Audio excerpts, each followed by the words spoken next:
If you work in quality control at a candy factory, you know strict safety regulations come with the job. It's why you partner with Grainger. Grainger helps you find the high-quality and compliant products your business needs to inspect, detect, and help correct issues. And the sweetest part is, everyone gets a product that's as safe to eat as it is delicious. Call 1-800-GRAINGER, click Grainger.com, or just stop by. Grainger, for the ones who get it done. You are now listening to the Someone's Favorite Productions podcast network.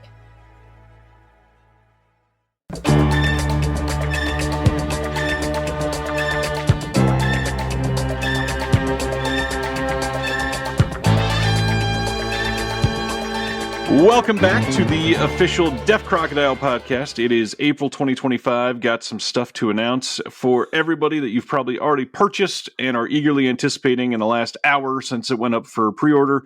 But in the meantime, here with Craig and Dennis as usual. Gentlemen, thank you for joining. Howdy. Always a pleasure. Great to be back talking to you, Ryan. First, the year. How are we doing so far? Anything we want to catch up on some past releases to talk about? Any limited stock or replacement disc discussion? Well, replacement discs, everyone should have them by now. Yes, hopefully. If you're hearing this and you are expecting a replacement disc and haven't got it, send us an email. Yeah. That's for the second disc on our DIFA sci-fi 2-disc set of Signals, A Space Adventure, and In the Dust of the Stars. So we noticed a small picture and audio glitch on In the Dust of the Stars and some typos on a number of the subtitles. So we corrected those and had a second replacement disc printed up as quickly as we could. And so hopefully anyone who purchased directly from us at Deaf Crocodile or through Diabolic DVD should have gotten a replacement disc by this time, or it should be arriving very shortly, as well as subscribers. And then we have an email for anyone who purchased a disc through another brick and mortar store or someplace like Orbit DVD, etc. And Craig, what is that email? Do you remember off the top of your head? I knew you were going to ask, so I'm looking. If I remember it, I think it was disc replacement at deafcrocodile.com. Yes, I just want to make sure of the spelling on that.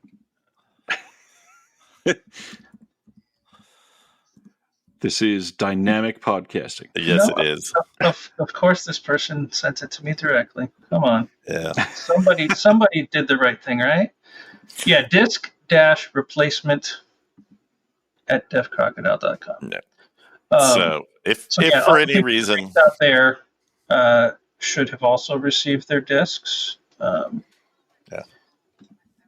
So yeah, that should, everyone should have it. So like, and I think we're low on a number of the deluxe editions of the DIFA set are getting quite low. Cathedral New Emotions is almost gone. And what's the other one? I told you my brain was mush. That little giggle before that was perfect. I Married a Strange Person is also getting fairly low, and that one, wow. just came out. So yeah, we did warn people. We've reduced the number we're printing, and they are going to sell out. So seems like the Plimpton stuff has been popular then. Yes. Yeah. So yeah, those three are getting quite low. Tamala is also quite low. So if you were looking to get some of our deluxe editions and you've been waiting, don't wait a whole lot longer, or you're going to be out of luck. And we should mention that if you have pre-ordered or you're a subscriber, we had a delay in receiving the shipments for Atsushi Yamatoya's inflatable sex doll of the Wastelands, and the third of our Bill Plimpton releases, Mutant Aliens. And those we should have in hand in the next couple days, and will be going out as soon as humanly possible. So not to never fear.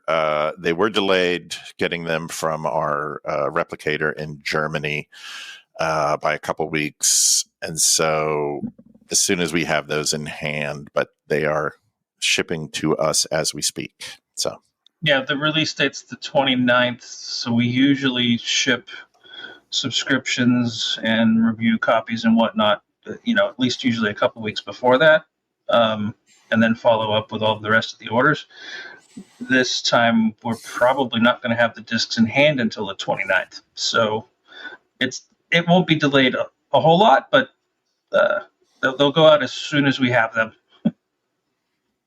Well, that was a matter of literally the manufacturer sent us an email saying, "Oops, sorry, we forgot to put your order through." I'm like, "Oh, thanks. That's terrific." Yeah. Very helpful. Thank you. What a nice move. I know. Well, there's so many moving parts to actually doing physical media production and distribution. And an essential part of it is not only getting stuff to everyone, but actually reminding them again and again and again. Like, did you receive it? Okay, you received it. Is it coming? Are you going to hit the deadline? Right. So it is, there's a lot of hand holding that goes on in this business, as I'm sure anyone who has a physical media company will tell you. Right. Speaking of the hand-holding, sort of impromptu question, there's been a lot of discussion over the last couple months with the question of tariffs and whatnot affecting some of what could be incoming on physical media.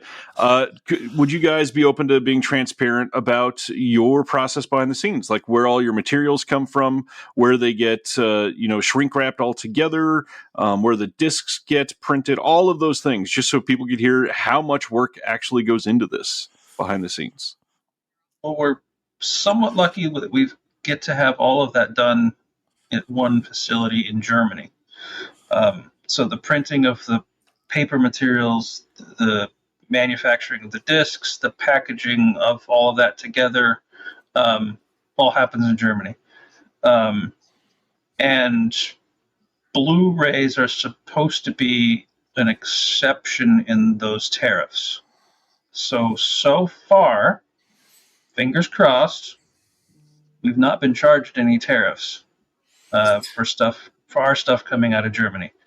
We'll hopefully that'll stay the case. But right now, that's the first deliveries we received did not have a big 10% fee. Yeah, that's a good thing. Yeah, we'll see. Fingers crossed. That could change tomorrow because that's how we do business now in this country, apparently. Yeah. Craig and I are both based in California. I'm up in Santa Cruz now, and he's in Mar Vista on the west side of Los Angeles. But our kind of team is spread out all over the country and all over the world. In fact, Tyler Fagerstrom, who does color grade for us and a number of our releases, is based outside of Atlanta, Georgia. Beth Morris, who does our graphic design and kind of puts together all of the design elements for the discs, like the disc art and the design of the booklets for the deluxe editions. She's based in England, in the UK. Cardiff. Anna Kaperska, who cuts our trailers, does a wonderful job, is based in Bulgaria. And then a lot of the commentators and essay writers are based all across the U.S., Canada, Germany. Rolf Giesen, who has contributed essays and commentary to a number of our releases, including the DIFA sci-fi set and upcoming on some of the Soviet animation. And others, is based in Germany. He's a very well-known film journalist and film historian. So places as flung away as Kansas City. Yeah, and Ryan Verrill.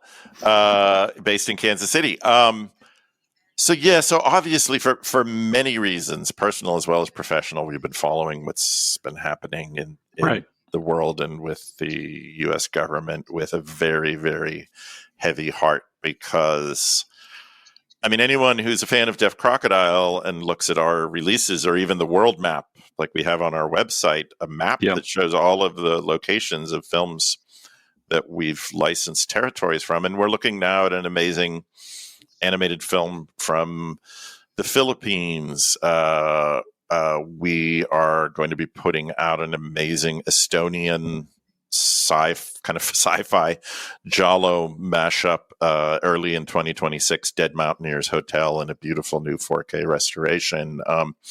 So we are releasing films from all over the world, incredible filmmakers, incredible film cultures, and that is very much like at the essence of what we do. But it also means that we're working with archives and rights holders and contributors to all of these releases from around the world. So when we see the kind of nationalism and America first and protective tariff policies and all these things that are being enacted, it just really makes our heart and spirits sink, because we love celebrating filmmaking, great filmmaking, wherever it's from, whether it's from the US, from Mexico, from Finland, from Germany, from Japan, from all these amazing places around the world.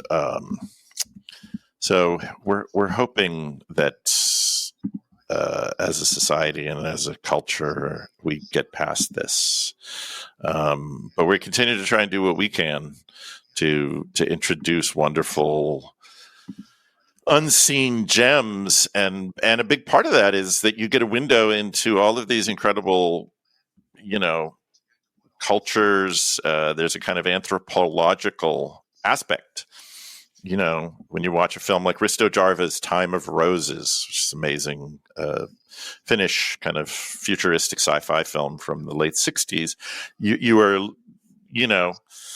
kind of getting a window into Finnish counterculture and fashion and music and so many things. Solomon King, which we talk about quite often, our restoration of the previously lost Sal Watts independent black crime kind of action film. That's an amazing document of Oakland black music, fashion, film of Oakland itself in 1974, much of which has changed and over the years. So there's kind of a documentary aspect to these films, even if a lot of them are fictional, and even the animated films, like the Romanian wonderful animated films, Delta Space Mission and The Son of the Stars. You're seeing a kind of mashup of culture and artistry behind the Iron Curtain in the early mid 80s in Romania, and you can kind of see what they were absorbing from American filmmaking, TV and film, particularly Son of the Stars. Like, that's got so much Tarzan and Star Wars in it. Yeah. Yes, but it also has like Japanese animation, clearly from the 70s and 80s. They were absorbing that as well. A lot of great anime influences, and yet it's all kind of filtered through this amazing Eastern European and Romanian sensibility. The Tragedy of Man, the Marcel Yankovic film that Craig has just finished an epic pass on and we'll be putting out in a few months. One of the longest, most ambitious animated features ever made, nearly 3 hours long, from the director of The Son of the White Mare and Johnny Corncob. Took 23 years to make, and it is astonishing. It is. Not just in visuals, but in what he's trying to capture on film. Just the concept is astonishing. Like, really, I hope everyone sees it. Oh no, it is a travel log through some of the greatest artwork and kind of cultural touchstones of like world civilization. I mean, literally starting with the creation, Adam, Eve, and Lucifer, who are sort of the three main protagonists and antagonists of the story, and then we follow with them. Starts before that. Starts with literally the creation of the universe. The creation of the universe. Goes through all of humanity and into the future. Yeah, and then we're kind of at early man, incredible sort of caveman art to ancient Egypt, ancient Greece, ancient Rome, the Dark Ages, the Reign of Terror, and all of these animated in different French Revolution, all in different styles, brilliantly surreal and kind of psychedelic. And it truly is one of the most wildly ambitious animated films ever made. It's kind of the sum total of it is. It's one of those things where like some of the things you could kind of only do in animation. Like there's a scene with the slaves building the ancient pyramids, and the characters carrying the stones collapse and then fall down and turn into the stones. So wow, it's really amazing. Like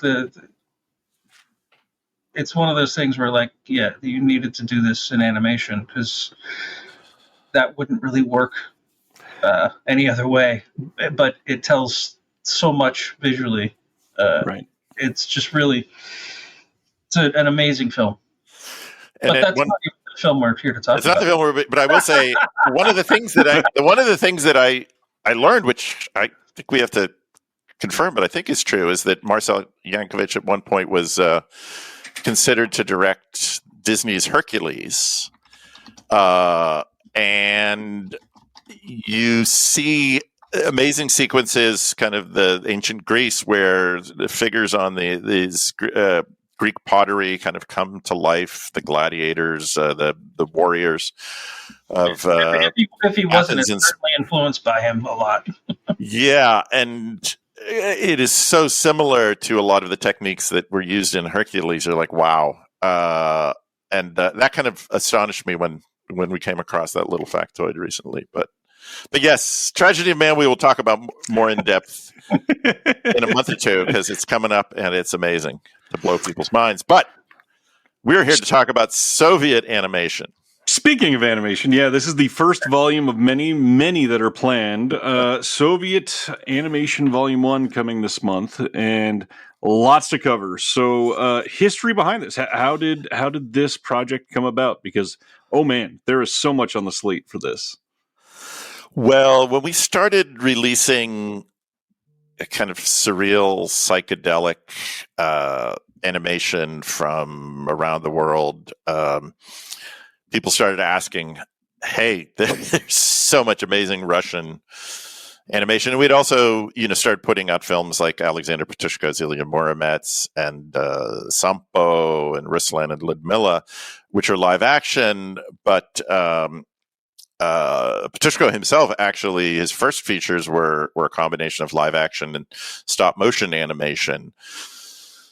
And we started getting requests saying, hey, have you looked into Roman Kachanov's The Mystery of the Third Planet? Have you looked into Vladimir Terezov's incredible work? Have you looked into Lev Atamanov's work, The Snow Queen, ...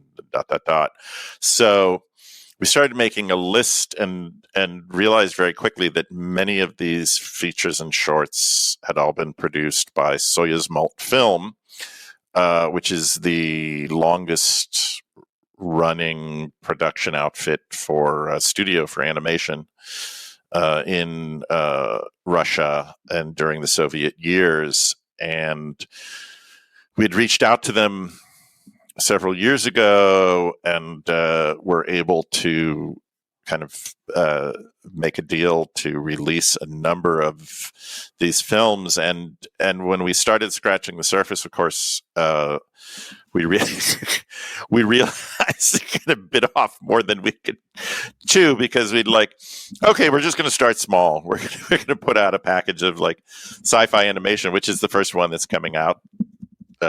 Mystery of the Third Planet, The Past and the Return. We thought kind of 2 or 3 discs at most, and we contemplated, well, maybe we should just put them out as a box set, like a 3-disc box set.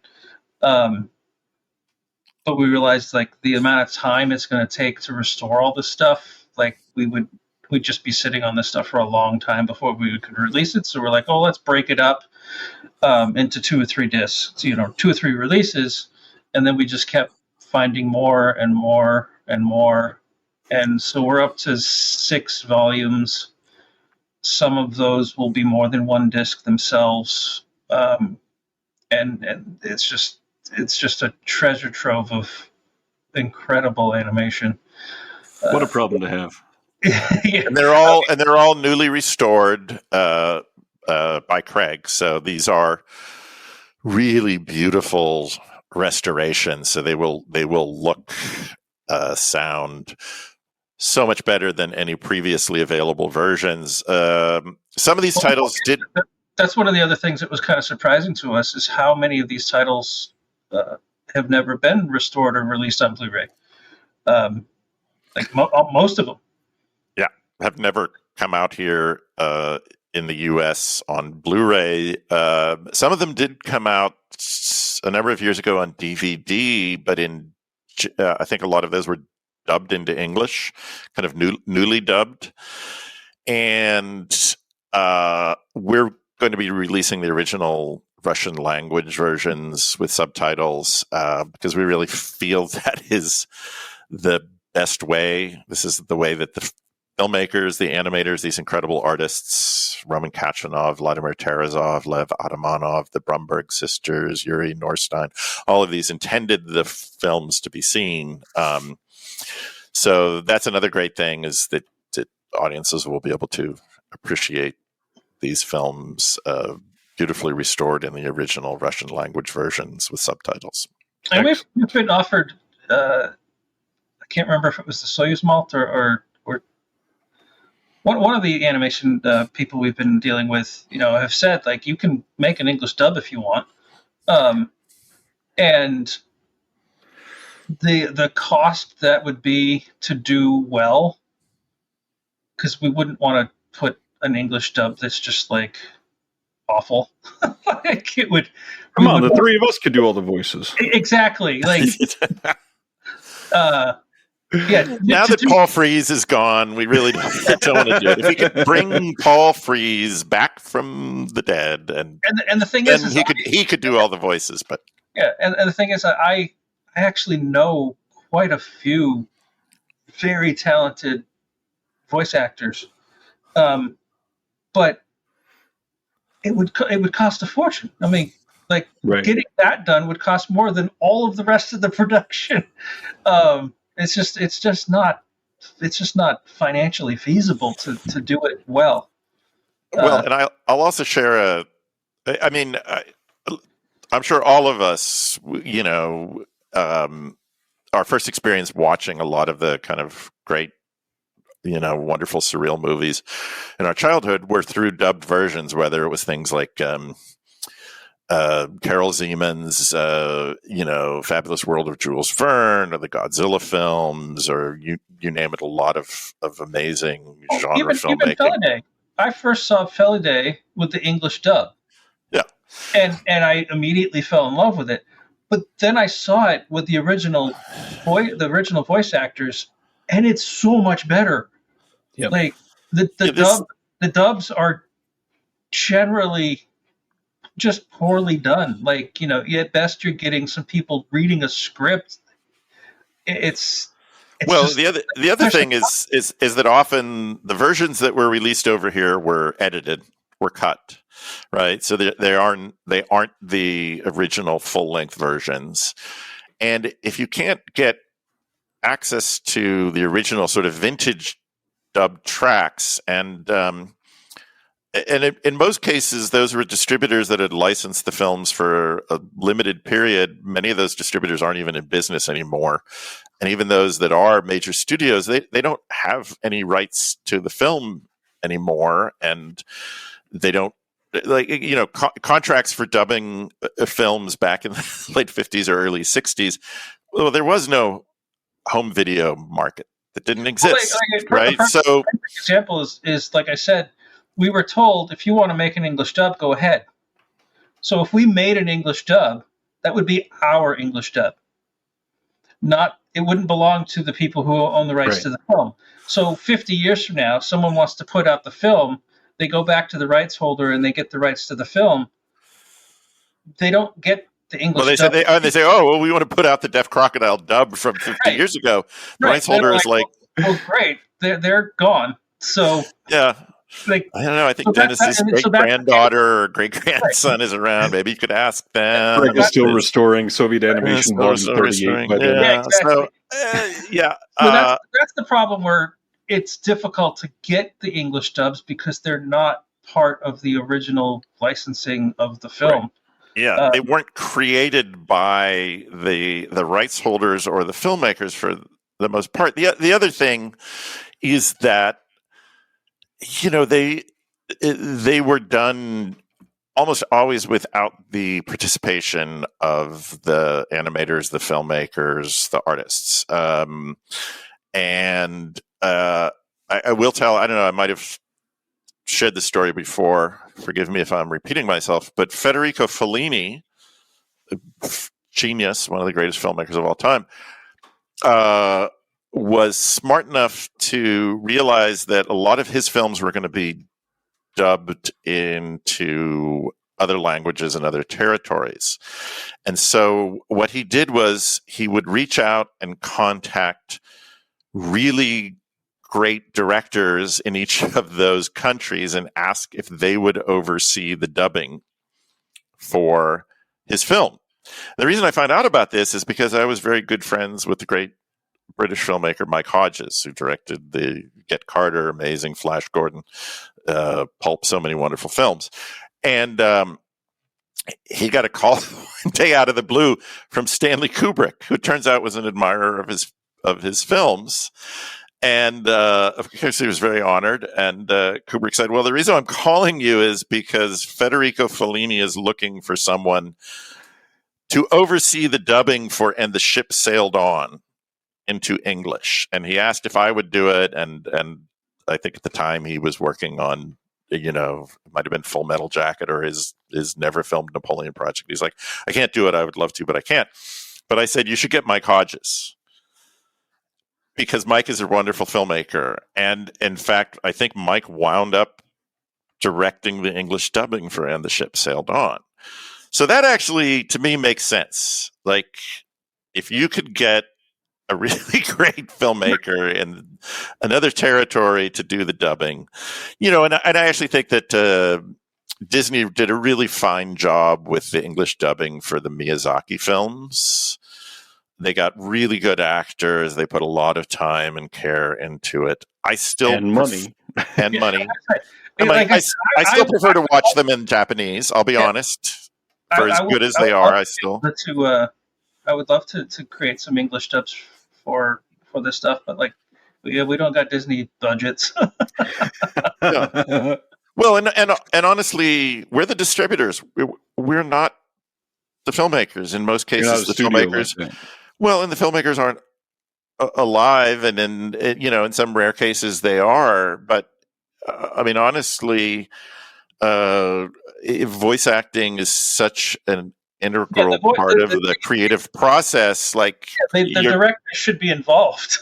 Yeah, they put so much care, time, love into the making of these films, so much artistry, and then you're just going to have someone who happens to license the rights in another territory step in and say, I'm going to hire a bunch of actors and we're going to just dub it into English and just do, it sounds okay. Just read the translated dialogue. We don't even know if it's, a lot of times they would change words, phrases, things that didn't. For the people that really want the Feliday English, if they want to do it themselves, they could just have,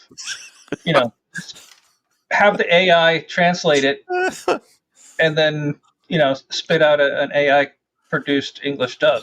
Yeah. I think there's also this rumor that there was this version of Feliday. Maybe they had announced it. As far as I could tell, it never got made. But it was like, it wasn't like Carrie Elways and John Gielgud or something. I mean, it was famous. It was famous people, mostly English actors. Yeah. So as far as I can tell, that is a complete fabrication on the internet. That never happened. Those people were never involved. Yeah, the English dub that was done for Feliday, that was available in, I think, on the DVD release in the early 2000s or maybe late 90s, did not have any of those famous people. And so people are like, when are you going to put out the version, the dub with Ralph Richardson and Anthony Hopkins? I was like, that doesn't exist. Maybe you could get AI to do it, and that might not be a bad use of AI. It's create dubbed versions with your fantasy cast. We are probably not that far away from the technology being able to just on the fly generate a dub in any language you want. Shoot, you're probably on the verge of being able to recast Marlon Brando into Spider-Man or something. Well, we've already got crosswalk signals out here in California that have been hacked. NPR was talking about it yesterday. Apparently, it's very easy to hack because by design, crosswalk signals and those construction signs that are out on the highways, they're not designed with security because they want to be able to have their technician just go out and quickly change it if it needs to. So they're very easy to hack, apparently. I will, and to go back to our kind of discussion thread about why we think it's really important to put out the version of the film that is closest to the filmmaker, animator's original vision, the original language, even in terms of the color grade, to try and keep it as close as possible to their vision for the film. One of the great treasures of Soviet animation that we're going to be putting out in a few months is Lev Atamanov's The Snow Queen. It's one of the greatest animated features ever made. And it inspired a young and very depressed Hayao Miyazaki to continue working as an animator at a critical moment early in his career when he was working for, I think, Toei Animation, and was really not happy with the work that he was doing and had kind of almost given up hope and thought, maybe this isn't the career for me. And I think the Animation Union was sponsoring a series of screenings, and they showed The Snow Queen, and it literally was such a revelation to him. It's a film that influenced him throughout his career, and a number of years later, Studio Ghibli was responsible for re-releasing it in Japan, and he called it my favorite film and my destiny. Wow. And has referred to it a number of times as his favorite film. But when he saw it, I think, if I'm not mistaken, I just learned this the other day, I think he might have seen it dubbed into Japanese, but shortly afterwards was able to get his hand on a recording of the soundtrack with the original spoken dialogue and the music. And I don't know if anybody else did this, but back in the day, I used to actually audio record movies. And when I was a kid, like in the early 70s, before we kind of really had recordable VCR technology, and I would listen to the soundtrack. And I know there's a number of other people who have talked about this, film collectors that I interviewed over the years for my book project, who said, yeah, no, I have dozens of reel-to-reel tapes of the soundtrack to, Forbidden Planet or The Time Machine or whatever. And so I would listen to them. And Miyazaki listened to the soundtrack of The Snow Queen over and over and over again while he was animating early in his career. And just that image is so powerful that here is this young animator who would go on to become, for a lot of people, the greatest single animation artist of all time, greatest animated filmmaker ever. And he's listening to the soundtrack to this movie because he loves it so much. And it's literally like he's absorbing everything about it, and to me, that's why you should release the original language version of the film as close as possible as you can to the filmmakers, because, he fell in love with Lev Atamanov and all of his collaborators, incredible artistic work on The Snow Queen. And then you can see throughout his career of characters in this. Here we are talking about another movie, but The Snow Queen, the Soviet animation. We're getting Soviet close. animation. We are getting close. We're getting closer and closer. You see the young girl riding on a deer in The Snow Queen. What do you see many years later in Princess Mononoke? Princess Mononoke. You see the hero riding on a deer throughout the film. And Princess Mononoke was heavily influenced by The Snow Queen. Oh my God, there's so much. There's the robber girl who literally looks like Princess Mononoke. Yes, and acts like her and has the kind of feral. The knife she has is the same. It's very. Yeah, you can make a good case that Princess Mononoke is Miyazaki's love letter to The Snow Queen. So for sure. But we get ahead of ourselves. We digress, as we often do. That's volume 2. That's volume 2. People are like, when are they going to talk about volume 1? Volume 1 contains 3 of the finest examples of sci-fi animation in particular, but just animation period that Soyuz Multfilm ever produced. Roman Kashanov's The Mystery of the Third Planet and Vladimir Terezov's The Pass and the Return. And there's another link between Mystery of the Third Planet and The Pass, although they're very different stylistically. They were both adapted from stories by Kir Bolyachev. I believe I'm pronouncing that. If you work in quality control at a candy factory, you know strict safety regulations come with the job. It's why you partner with Grainger. Grainger helps you find the high-quality and compliant products your business needs to inspect, detect, and help correct issues. And the sweetest part is, everyone gets a product that's as safe to eat as it is delicious. Call 1-800-GRAINGER, click Grainger.com, or just stop by. Grainger, for the ones who get it done. Correctly. Who was a very well-known Soviet, very prolific sci-fi author, who is best known for a series of books he wrote called, translated into English, Elise's Voyages, Elise's Journeys. And you see the character of the young woman, Elisa, most clearly in The Mystery of the Third Planet, with her zoologist father as they're traveling around the universe looking for rare creatures. But The Pass, which is very different stylistically, Vladimir Terezov's kind of nightmarish, Lovecraftian.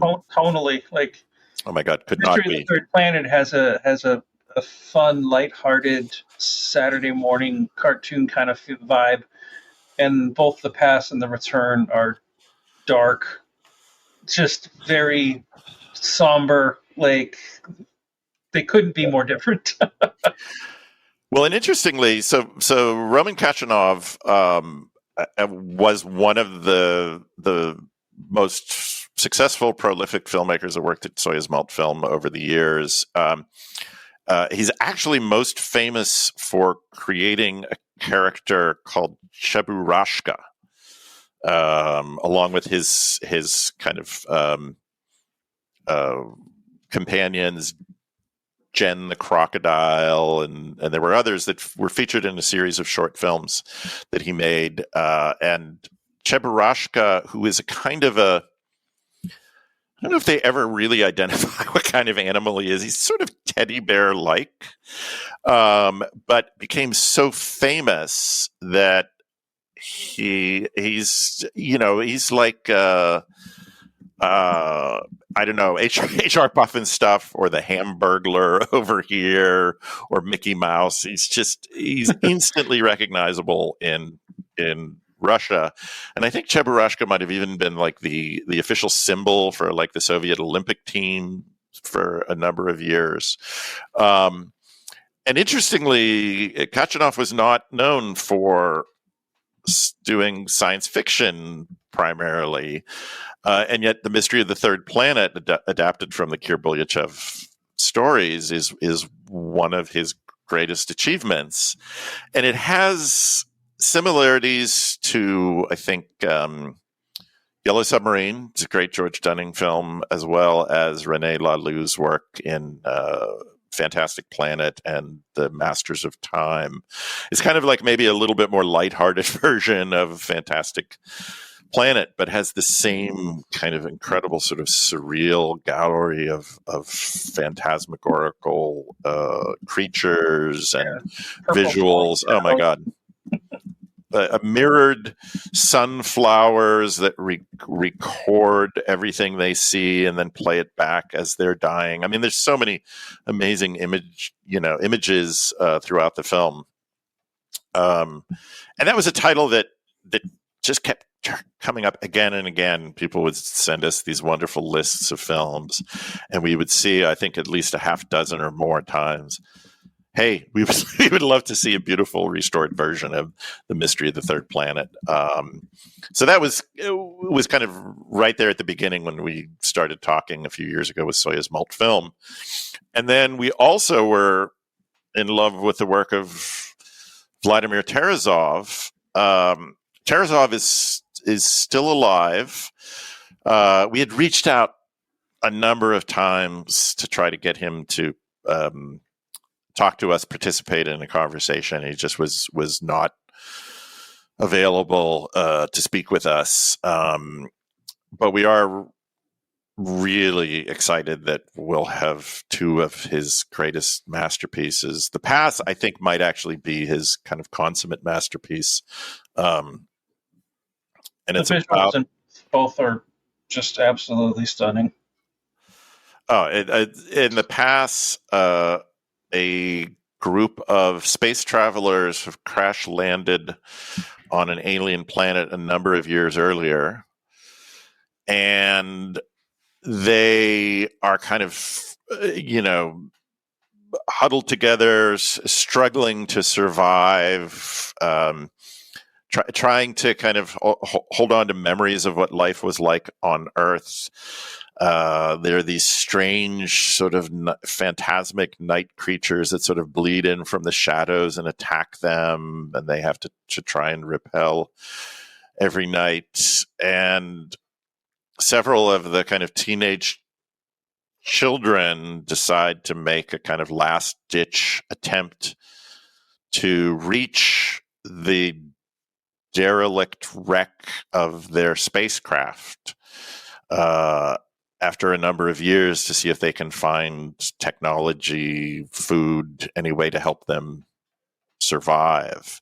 And there have been several attempts to reach this spacecraft in the past, and all met with kind of terrible failure. And going outside's not safe. Yeah.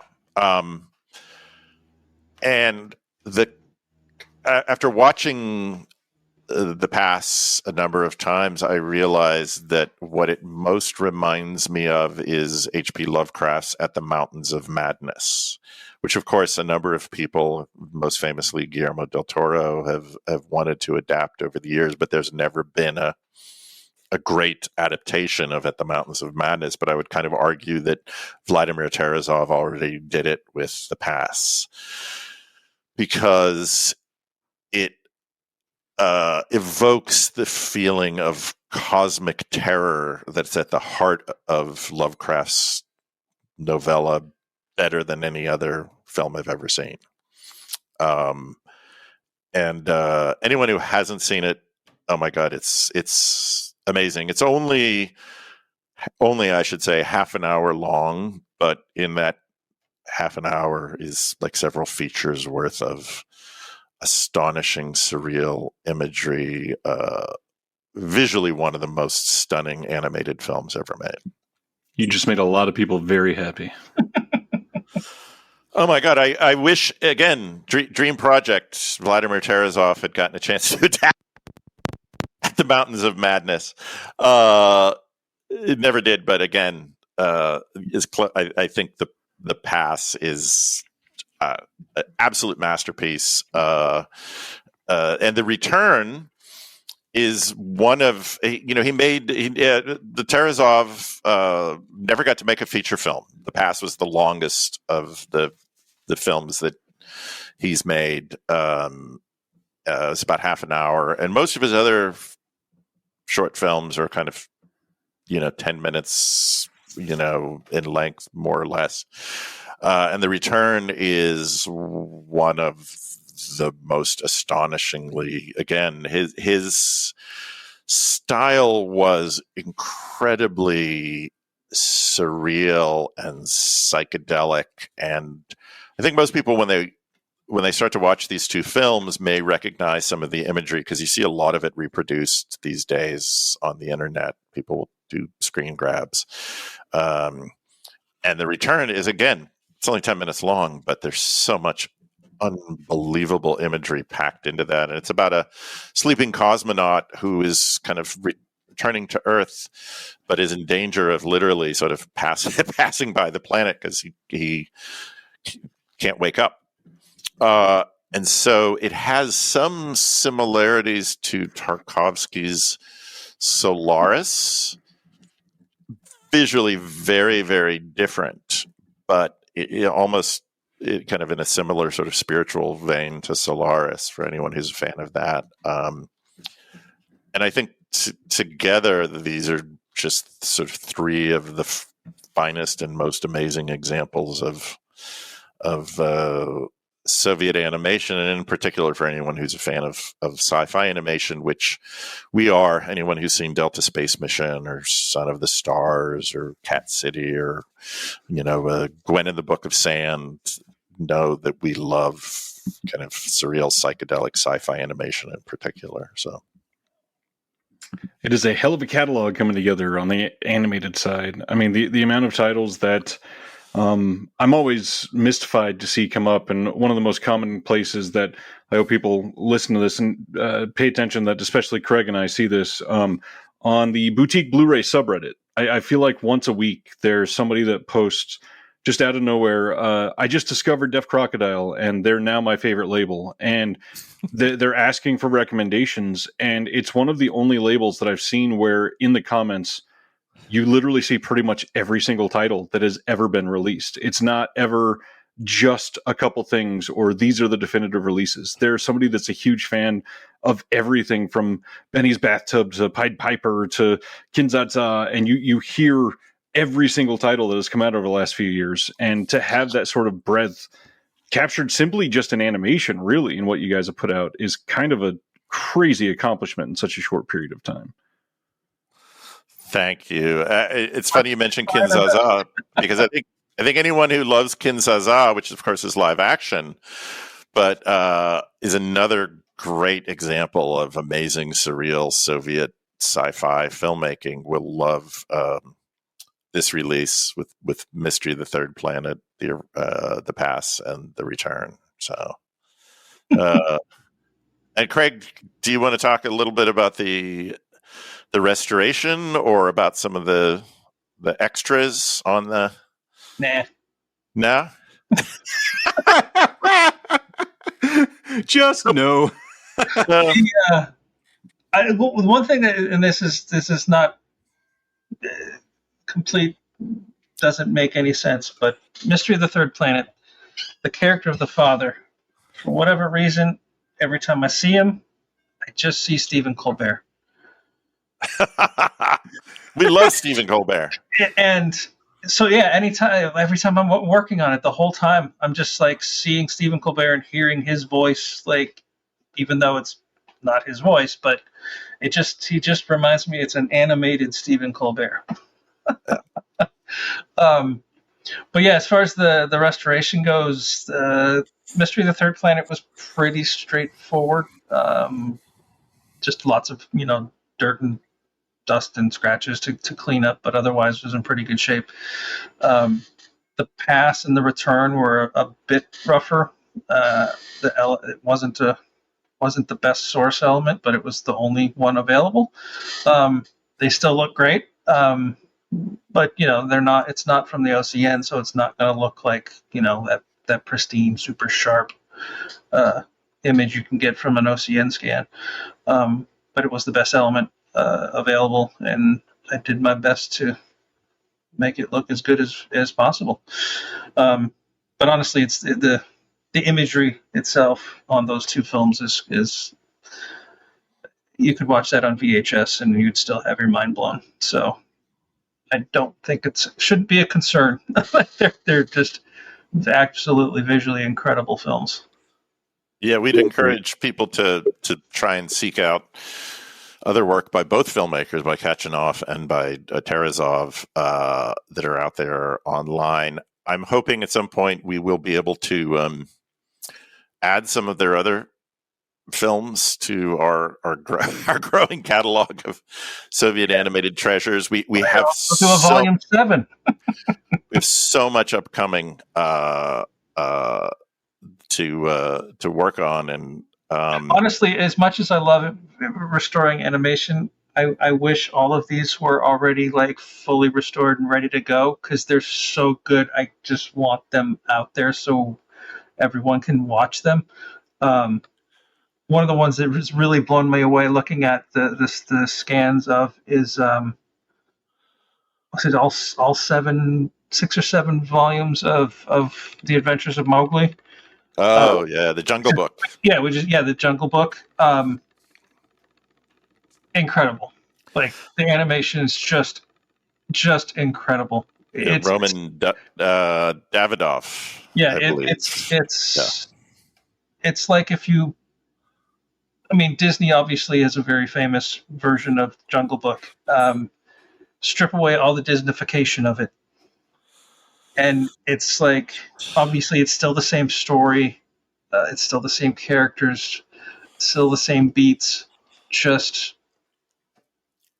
it's not, I wouldn't say it's for adults, but it's not, it hasn't been Disneyfied, you know what I mean? It's and the image is just, I'm very excited for people. It's one of the most beautiful. It was actually several short films, chapters that were then combined into a feature film he made between, I think, 1967 and 71, and we're releasing them all together as the Adventures of Mowgli, the sort of feature compilation. And that also is one of those films that literally you're breathless watching it because it is so visually stunning. But to go back to the first volume, we have some amazing bonus features. We have a great audio commentary by several of our favorite contributors, Adam Rakoff and James Hancock, who are podcasters and animation experts and creators in their own right, who have worked with us on our Bill Plimpton releases. And they are joined on this one by Martin Kessler, who is a wonderful film historian and film critic. Yeah, he brought some great insights into those films. It was really good commentary, so I really enjoyed listening to those. We have 2 video essays by Evan Chester, who has contributed some amazing work to a number of our recent releases. And because this volume contains work by Kachanov as well as by Terezov, we commissioned him to do a separate video essay on each of those filmmakers, because their careers are so rich and amazing. We felt that it wouldn't be doing justice to have like 10, try and squeeze in 10 minutes to each of them. So he did a full video essay on each of those filmmakers. And then we have amazing essays by Professor Jenny Barker, who also has contributed to a lot of our animated releases. Wonderful film historian and writer, particularly on animation history. She contributed a wonderful essay for the deluxe edition booklet on Vladimir Terezov, and then Walter Chaw, who contributes written essays to all of our releases, writing about Roman Kachanov. So, hopefully this will open people's minds. It's literally this is just like hopefully the gateway drug for many amazing volumes and treasures of Soviet animated masterworks to come. The next one up, dedicated to Lev Adamanov's work with the Snow Queen, the Scarlet Flower, and the Key, are again, they're mind blowing. And then the hits just keep on coming. There's so much amazing stuff in the works. So I should mention we hired an artist, Haley Buck. She is going to be doing the slipcase artwork for all the volumes. Excellent. So we'll have each volume will have an all new illustration from her. So she's already finished the first and the second one. And she's very excited to start working on the third one. But she's going to be handling the slipcase illustrations for the entire series. So after seeing her first two, I'm confident we hired the right woman. She's these are really beautiful illustrations she's doing. Well, and they're really challenging because normally it's just one film. Right. Yeah. She's having to incorporate multiple titles into an illustration that works not just as an illustration, but then you have to take into the consideration, like, where the spine comes. You don't want to have like key, imagery there where the folds are going to be. And it's not an easy job. I'm always impressed with how these artists are able to not just come up with a great looking image, but one that can fit the strict confines of there's going to be a front cover, a back cover, and a spine. And it works in that format, but then it also works. You just look at it as a piece on its own, and you would quite often not even realize that was even a thought in their design process. Well, and for this one, God, she did an amazing job because Mystery of the Third Planet has a very particular completely different, almost like pop art kind of, more of a, I guess, a kid-friendly type of look to it. Again, I sort of described it as like a René Laloux, Fantastic Planet kind of, but more for a Saturday morning children's audience. Whereas Terezov's work is very dark and nightmarish and surreal. Yeah, little kids both incredible. Wouldn't like it. But very different. So she had to kind of incorporate all of those elements and some of the key characters from Mystery of the Third Planet, the Chatterbird. There's this amazing kind of multi-armed kind of robotic creature that's shows up, was kind of the comic relief in the film. That's amazing. And then we just saw her artwork for the Adamanov set, incorporating the Snow Queen, the Scarlet Flower, and the Key, all visually astonishing, but very different stylistically. So she's really done an amazing job. And at the same time, staying true to the style, the imagery, the vision of the animators themselves. Normally for our animated releases, we just use imagery from the films that we will then, sometimes it's not usually combine or manipulate, but it's actually taken from the movies, cells, from the film for these Soviet animated releases, because there are multiple films on each set. We approached Haley about trying to kind of combine them, and she's done an amazing job. So,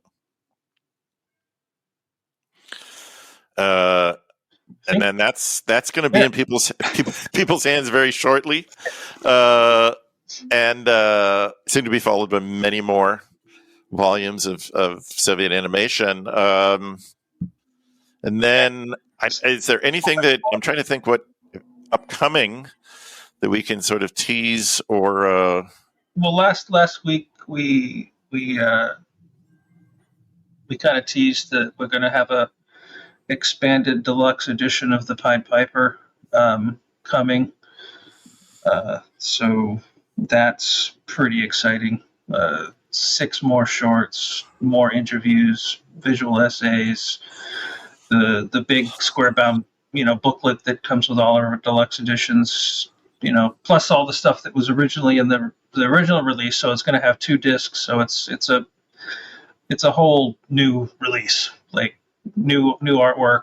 Like it's very cool. I'm very excited about that. And again, Brian Level, my friend, and he designed our logo and has done quite a lot of stuff for us.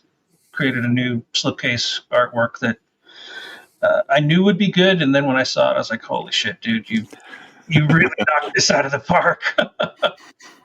Well, and that's the thing. Out of many of the boutiques, Deaf Crocodile's really in tune, specifically Craig, with artists that are covering all kinds of mediums, have very specific styles, and depending on what is needed, a lot of labels will either have one go-to artist or a stable of 3 or 4, and Craig's like, "Oh, let me check my Rolodex. I've got one of 39 I can contact."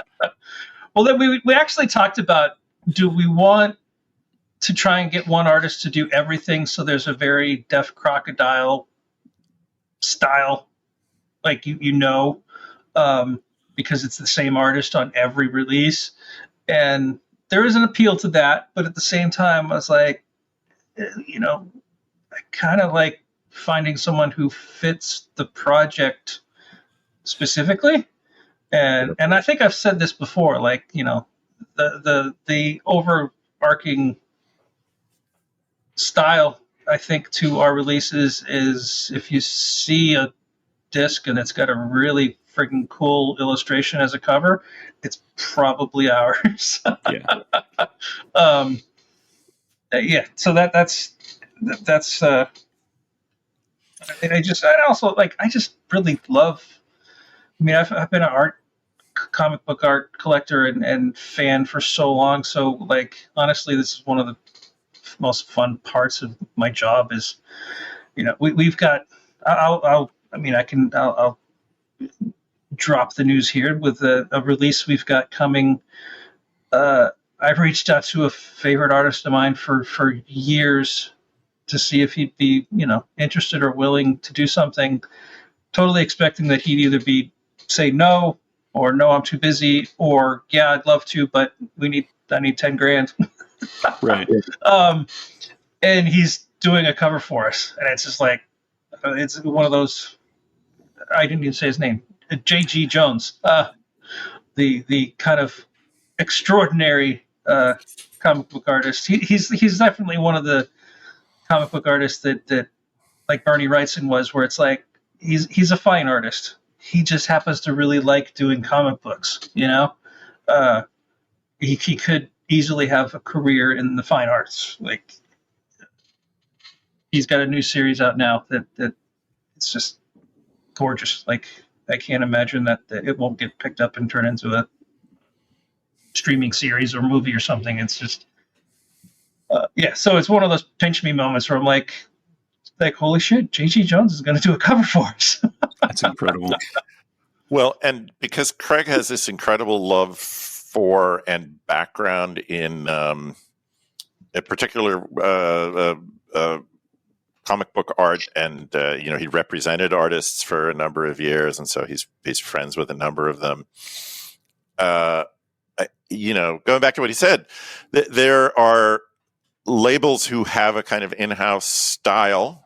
And so you look at one of their releases and you immediately know, okay, that's Criterion has sort of expanded their kind of stylistic kind of range recently. But for a number of years, you could kind of immediately tell a Criterion release by the sort of artwork.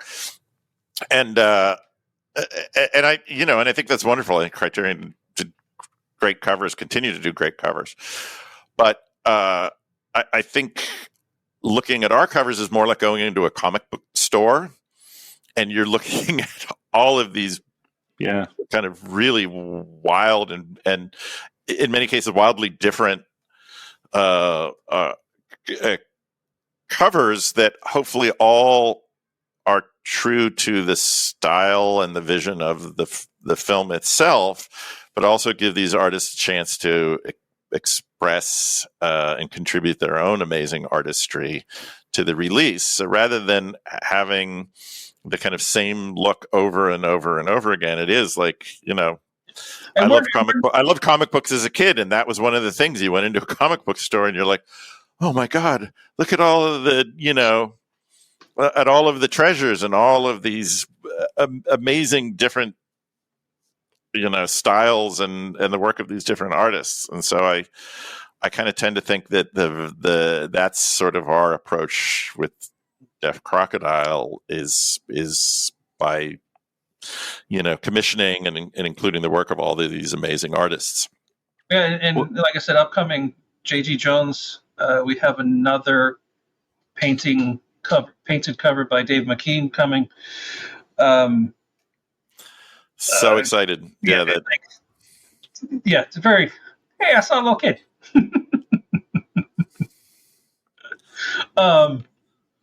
They grow quickly. I'm just going to tell you, Ryan. I had one of those for years, and now he's just got home from school, tall as I am, and he's got a job and a 401k and health insurance and all sorts. He does amazing real work.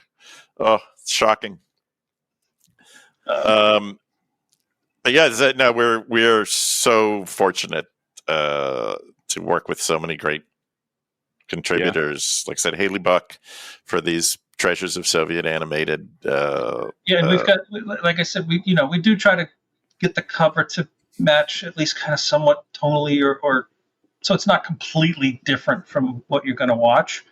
That said, we're not completely opposed to like one of those like wackadoodle Polish style posters where it's just a really cool image that I guess sort of you could interpret some way it has something to do with the movie, but like we saw great poster artwork. There's a screening of Helmut Herbst's The Cathedral of New Emotions at the Review Cinema in Canada, in Toronto, and they've commissioned artwork for a number of their screenings of our film, and the artwork is really great. Oh, it's beautiful. It was really beautiful.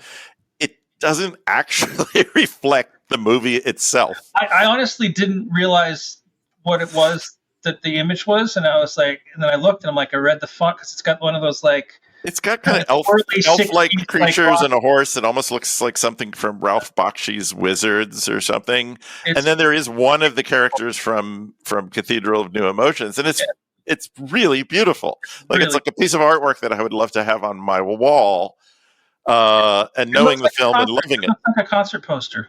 It does look like a concert poster. It's really beautiful, but it also doesn't really reflect the movie itself, which is something that we want the artists to have a tremendous amount of freedom, but also reflect the vision of the film and the filmmakers. So another artist, you just had him on your show last week, Sam Smith. Yes.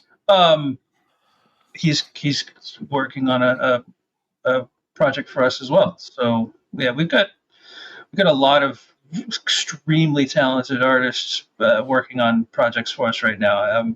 I'm so excited to see what they come up with.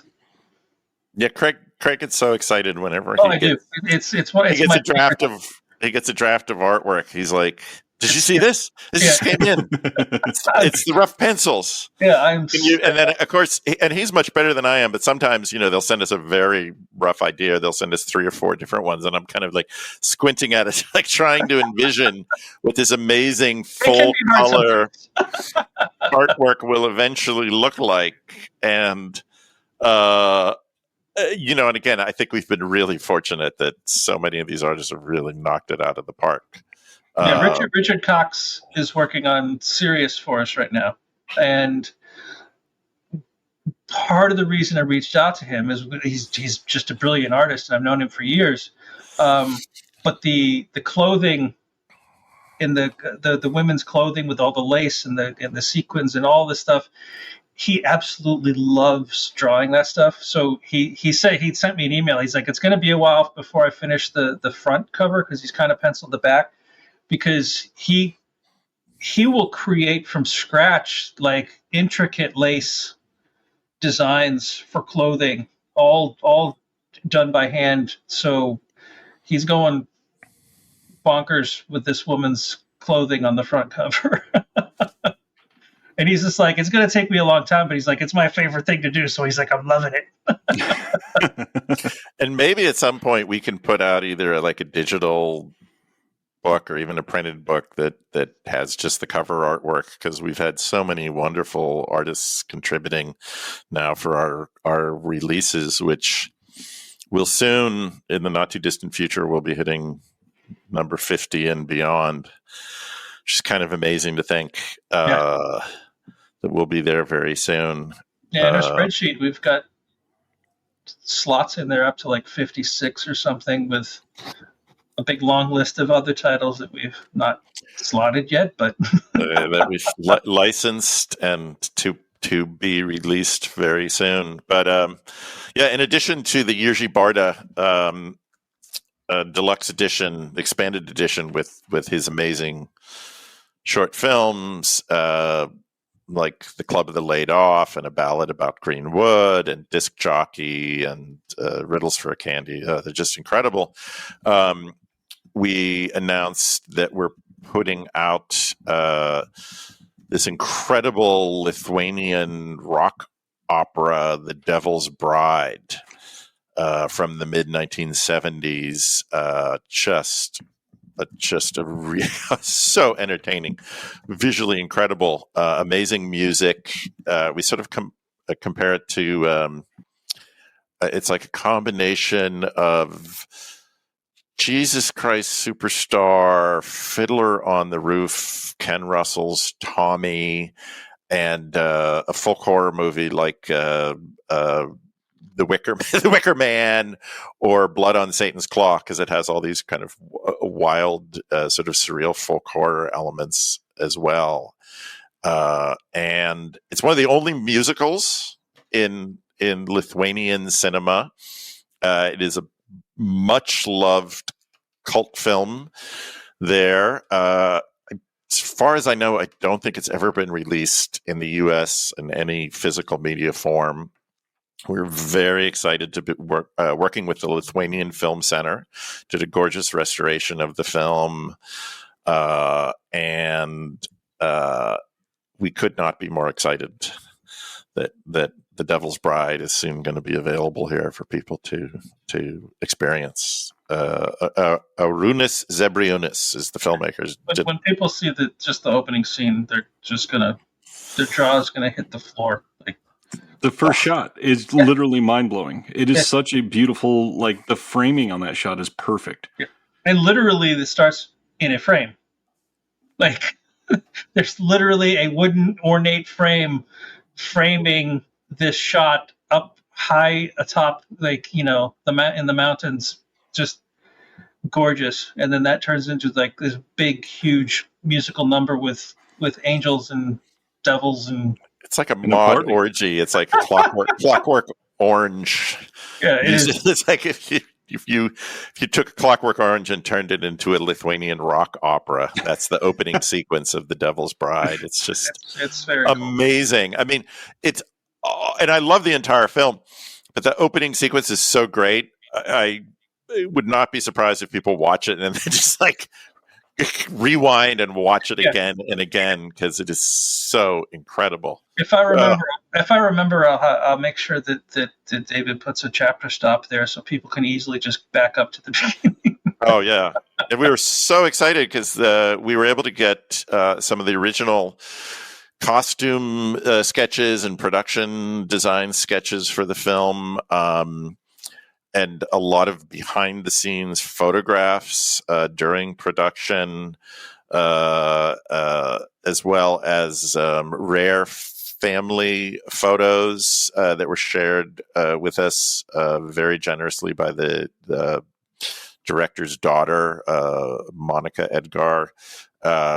So that one in particular is going to have a ton of really wonderful bonus materials, in addition to this amazing Lithuanian rock opera, which is it's a sung through musical. There's no spoken dialogue. So it's similar to like the Umbrellas of Cherbourg, where the entire narrative, the entire storyline is conveyed in song.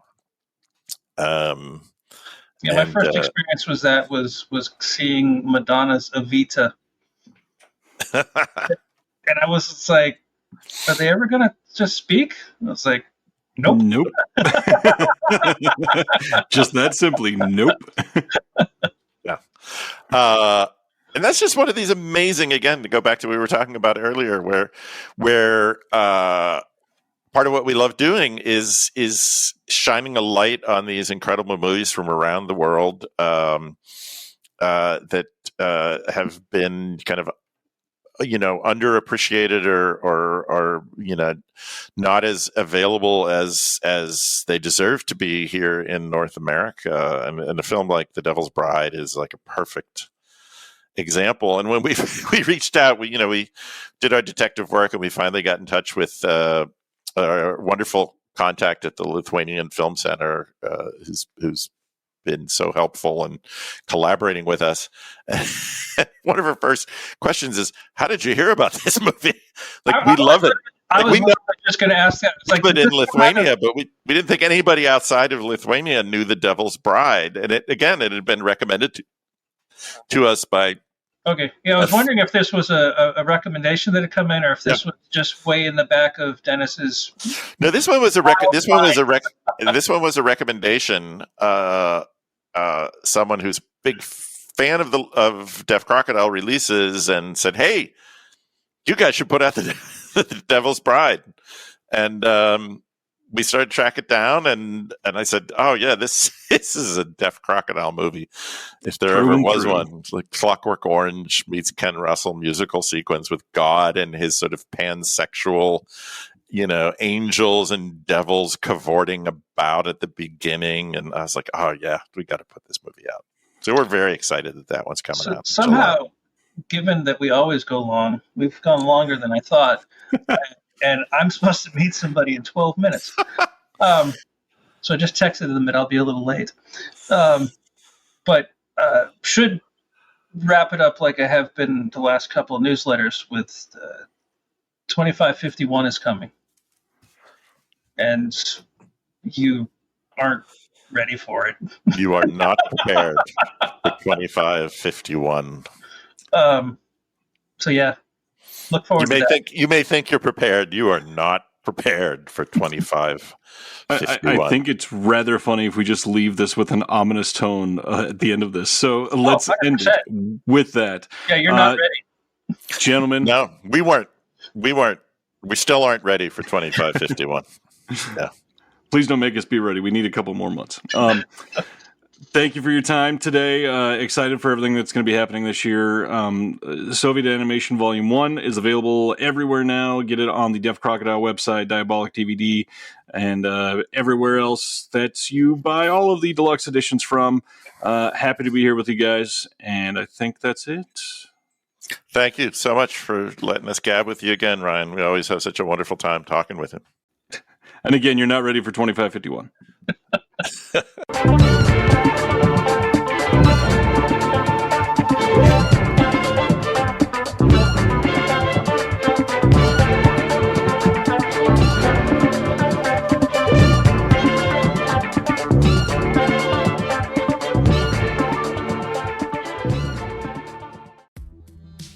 Hello, this is Chris Haskell from They Live by Film. For those that don't know us, Adam, Zach, and I, we built a podcast over the last 2 years that's a combination of film discussion from 3 very different perspectives, as well as industry interviews with the leaders in boutique Blu-ray and 4K community.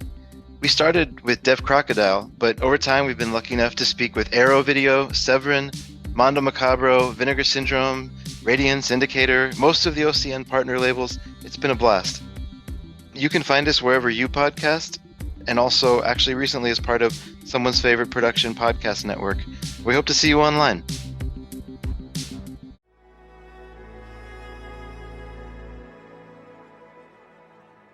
Thank you for listening. To hear more shows from the Someone's Favorite Productions Podcast Network, please select the link in the description.